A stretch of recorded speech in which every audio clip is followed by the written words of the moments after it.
உலக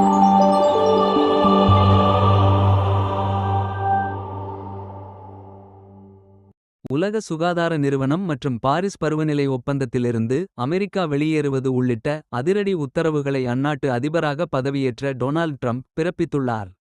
முதல் நாளில் அவர் கையெழுத்திட்ட உத்தரவுகளும் வெளியிட்ட அறிவிப்புகளும் கவனம் ஈர்த்துள்ளன.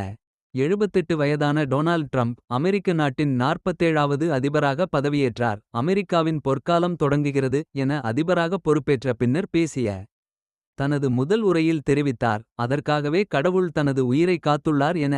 தனது உணர்வுகளை அவர் வெளிப்படுத்தினார். அமெரிக்க அதிபராக பதவியேற்ற பிறகு டொனால்ட் ட்ரம்ப் மேற்கொண்ட அதிரடி நடவடிக்கைகளின் முக்கிய அம்சங்கள் என்று. கடந்த 2021இல் அமெரிக்க நாடாளுமன்றத்தை முற்றுகையிட்ட விவகாரத்தில் ஆயிரக்கணக்கான ட்ரம்ப் ஆதரவாளர்கள் மீது வழக்கு பதிவு செய்யப்பட்டது. அப்போது போலீஸ் மற்றும் ட்ரம்ப் ஆதரவாளர்களுக்கு இடையில் மோதல் வெடித்தது. இந்நிலையில் ட்ரம்ப் இரண்டாவது முறையாக பதவியேற்றதும் அந்த குற்றச்சாட்டுக்கு ஆளான சுமார் 1600 பேருக்கு மன்னிப்பு வழங்குவதாக அறிவித்துள்ளார். அமெரிக்கா மெக்சிகோ எல்லையில் சட்டவிரோத குடியேற்றத்தை தடுக்கும் வகையில் அது தொடர்பாக தேசிய அவசர நிலையாக அறிவித்து அந்த உத்தரவில் ட்ரம்ப் கையெழுத்திட்டார். அமெரிக்காவில் அகதிகள் குடியேற்றத்தை குறைந்தது 4 மாதங்கள் வரை நிறுத்தி வைக்கவும் ட்ரம்ப் முடிவு செய்துள்ளார். அதிக அளவில் புலம்பெயர்ந்து வரும் மக்களை ஏற்கும் திறன் அமெரிக்காவுக்கு இல்லை என்று அவர் குறிப்பிட்டுள்ளார்.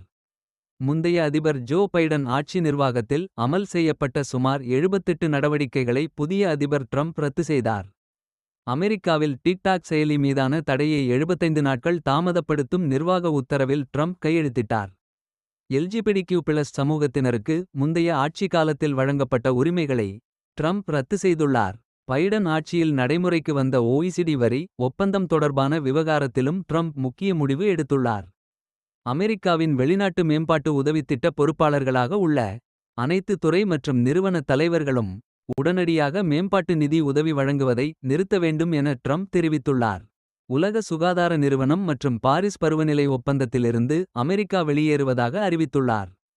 ட்ரம்ப் முதல் முறையாக அதிபராக இருந்தபோதும் பாரிஸ் பருவநிலை ஒப்பந்தத்திலிருந்து அமெரிக்கா வெளியேற கையெழுத்திட்டிருந்தார் என்பது குறிப்பிடத்தக்கது. பைடன் அதிபர் ஆனதும் அதில் மீண்டும் அமெரிக்கா இணைந்தது.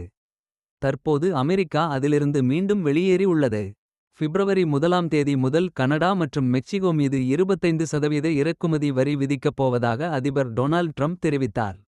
அதே நேரத்தில் சீனாவுக்கு 60% வரி விதிப்பது குறித்து அவர் எதுவும் பேசவில்லை. அண்மையில் சீன அதிபர் ஜி ஜின்பிங்குடன் ட்ரம்ப் பேசியிருந்தது குறிப்பிடத்தக்கது. பிறப்புரிமை அடிப்படையிலான அமெரிக்க குடியுரிமையை ரத்து செய்யும் உத்தரவில் ட்ரம்ப் கையெழுத்திட்டார். மேலும் அமெரிக்காவில் பிறக்கும் குழந்தையின் பெற்றோரில் யாரேனும் ஒருவர் நிரந்தர அமெரிக்க குடியுரிமை பெற்றிருந்தால் மட்டும் அந்த குழந்தைக்கு அமெரிக்க குடியுரிமை வழங்கப்படும் என அந்த உத்தரவில் குறிப்பிடப்பட்டுள்ளது.